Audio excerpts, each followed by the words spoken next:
Karon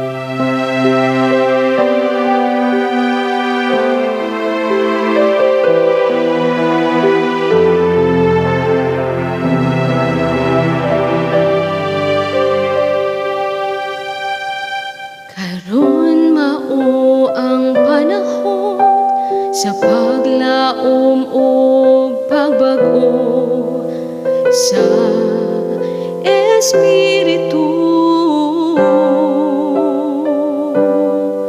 Si Jesucristo nagdala og mga milagro sa atong kinabuhi. Pun-a kini sa iya gugma ug mga panalangin. Nabanhaw siya gikan sa kamatayon tungod sa iyang dakong gugma kanatong tanan.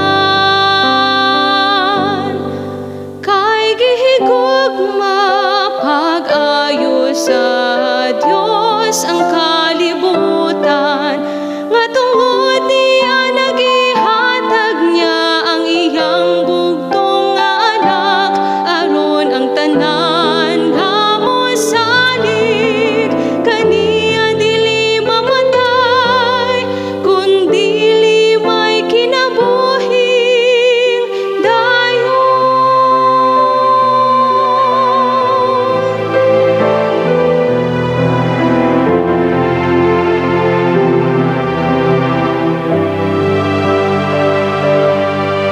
Pinaagi sa pagsakripisyo